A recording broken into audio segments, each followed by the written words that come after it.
When a freediver reaches 33 feet, their lungs are crushed to half their volume as on the surface. It doesn't cause any discomfort, especially compared to the ears, which require constant adjustment by equalizing as the diver descends deeper into the ocean. It's hard to show how much the lungs change in size and shape, so I wanted to demonstrate it using my balls. Yo, what is up, guys? I'm here today with my friend Kayci. Hi, guys. So we're going out and we're going to do an ocean science experiment. I have brought my balls. Can you pick that one up?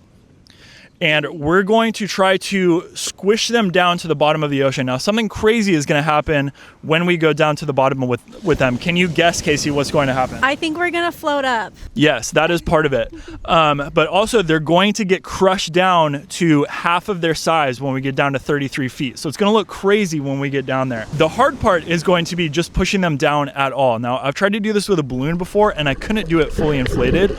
And these balls are fully inflated. These are fresh off of the pool deck water polo balls, and yeah, we're gonna try to swim down with them and see who can do it. And we have some other buoyancy science experiments that we're gonna do, and Kayci's coming along to learn about buoyancy. Are you excited? Excited. Yes. All right, cool, let's get out there. So I wanted to see Kayci try this out first. She's not the most experienced freediver, but she's pretty good at it, I found out today. So she's gonna try to push this ball down. She's just breathing up right now, getting a really good breath because she's going to need it because it takes a lot of pressure and force to push this ball down. All right, here she goes.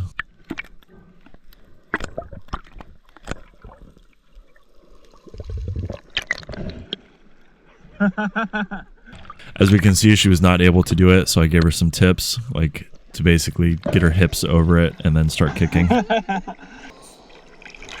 And it's definitely not easy. This is a pretty difficult thing for anyone to do. Like, even me is a little bit challenging, but she finally got it. She's pushing the ball down. And she's a little bit far from me, so it was hard to see how crushed it was getting. And she does need to go a little bit deeper, but you could start to see the little indent right there.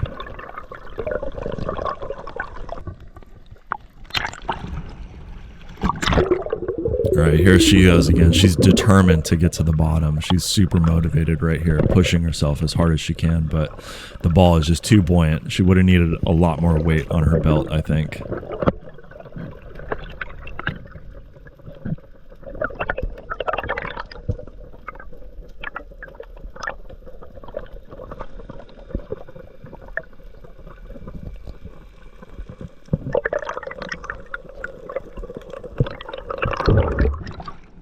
Nice, that was sick. Alright guys, I'm gonna try 2 balls at the same time. Try to go to the bottom with 2 balls.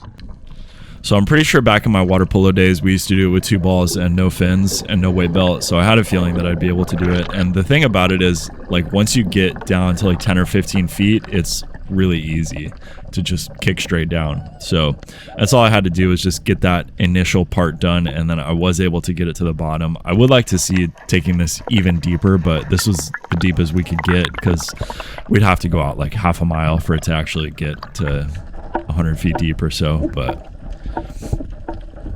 yeah, you can see how crushed these balls are. They're all looking like super deflated. Definitely wouldn't be able to use them in a game at that point. Not even soft, but literally deformed. Hey, you got that? I was looking around for you. I couldn't find it. I was about to tap you on the shoulder, then you turned around. So then Kayci was like, okay, I really want to get to the bottom, but I feel like I need to practice doing just a regular dive. So she sent off to do just a regular dive, no balls, and get the feel for getting to the bottom, you know, equalizing and the pressure that you feel on your lungs and everything.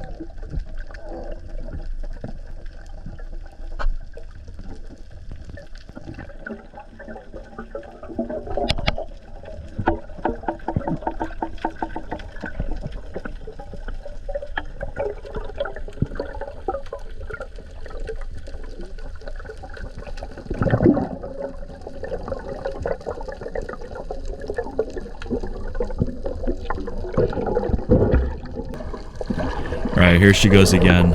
I think her final attempt. And then I told her I could help her out. Like, she just needs to get down a little bit. Was it this time? Okay, yeah. So I grab her weight belt and push her down. And then she finally gets past that point of like the 10 or 15 feet, and then it's easy for her and she's able to really push it deep down.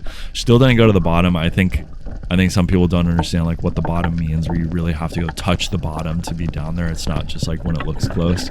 But you can definitely see the ball like fully deform and then reinflate on the way up. That's so crazy how it like comes back to life. So that was really sick, and we got our experiment done, and I just wanted to do one more round myself. And Kayci was supposed to follow me, but she got partway down. I think her ears didn't equalize or something, and so she had to bail out before I could get all the way down.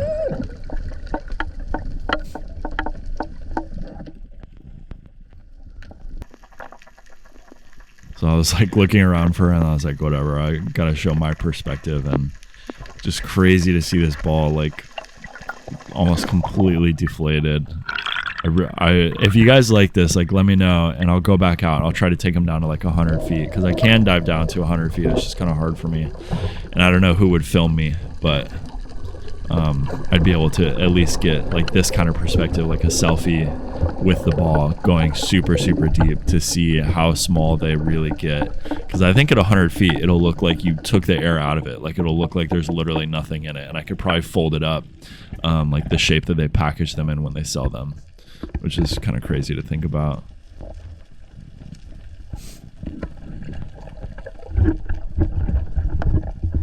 Yeah, just this is at like 35, 40 feet, and look at how small it is just there. Like imagine 100 feet, it would be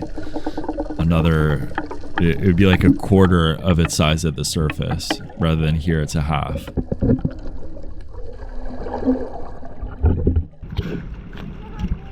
Yeah.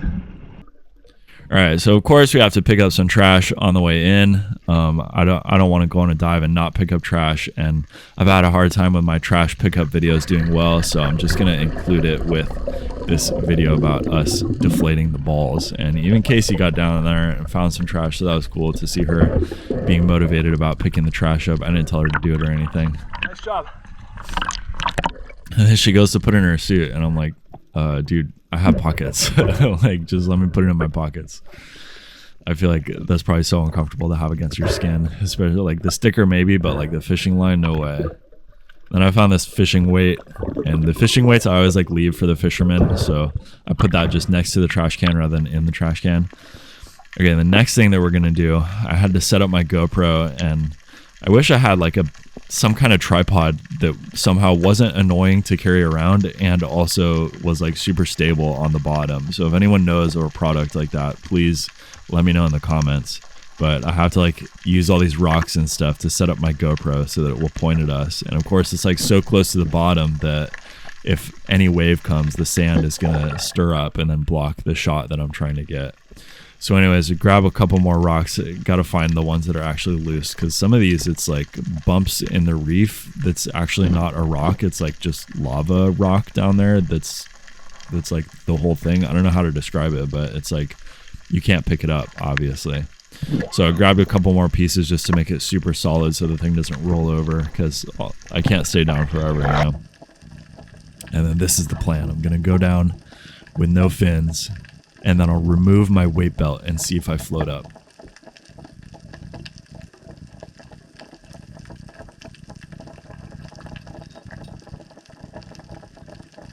As you can see, nothing has happened. I have barely moved off of the surface, and I don't think that was buoyancy. That was just like me bouncing off of the bottom. And the explanation for it is when you're so deep, your lungs are so small that they don't have as much buoyancy force anymore. And so like the muscle and bone that I have is more dense than the water, whereas the fat and skin is less dense, so that part floats. And then obviously your lungs make you float.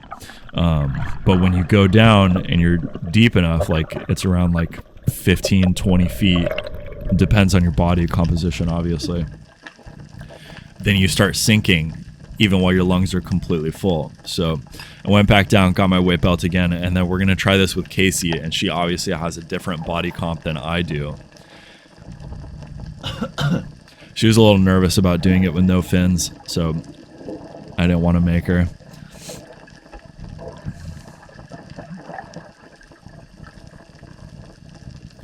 So I helped her get down so that she's standing on the bottom right next to me. And then we're both going to remove our weight belts at the same time and see what happens. And you can see, like, compared to me, she just immediately starts floating. And she's going to go even faster at the surface, but the GoPro couldn't see that high. So at a certain point, she starts just rocketing up. So now we're finally on our way in. We're done with the dive. We did all of our experiments, but we're still looking out for trash. And I noticed this while Kayci was down there, and somehow she didn't see it. It was literally in front of her face. And I was like, dude, you missed this huge rope that's like tied to the coral. And it's crazy to me that I've dove here so many times and this looks like it's been here for so long, but maybe it hasn't been, because you'd think that I would have seen it at some point before, because it's kind of in a shallow area, in an area that I feel like I go to a lot, like kind of at the entry exit point. And yeah, it's like all tangled on the coral, and it seems like it's been there for a long time. Like it started to bleach the coral because the coral can't see the sun anymore, and it's like so tangled. It must have been there for a while, but who knows, maybe it was there only for a month or so, and that's all it takes for it to start having those effects. So once Kayci caught her breath, because she obviously just did a dive, then she came back down to help me, and that was really cool to tag team this piece of rope that was stuck to the bottom. Because it's like, you can't cut that, you know, there's like 1,000 strings all attached to the coral. What's cutting it do? Like, takes off the big piece, and then it's still, the coral is still gonna die. So you really have to like pick it off carefully. And all this comes from commercial fishing. And look at this, it's just a piece of a rope. Like, there's no 2-foot rope that someone needs. This is like from a 100-foot rope that probably broke into a bunch of pieces. Kayci, were you amazed by how shriveled and small the balls got when we took them down to the bottom of the ocean? Yeah, that just makes me thinking, are my lungs also shriveled Literally, like that? yes. And that's what's so cool about this experiment, is that you don't feel it, that your lungs are doing that. Like, you know, you feel the pressure, but you don't necessarily feel so crushed because you're just sitting there. I don't know. But then when you watch the ball get just taken down to half of its inflated size, that is just so crazy to see that example of that. Yeah. And it was really funny. She thought that she would be able to stay down on the bottom with me, and even though she tried to blow all of her air out, once that weight belt came off, she shot up like a rocket to the surface. Well, thank you for having me. This was so much fun. Yeah, it was a really fun dive, and it was cool to come out with a new friend and make a whole video like this. I've been a little lazy, I'll admit, but it's good to get motivated again and get out and do some more science experiments out here in the ocean. So yeah, thanks for coming out. Thank you. All right, that's all the stuff we saw. Bye. Bye, guys.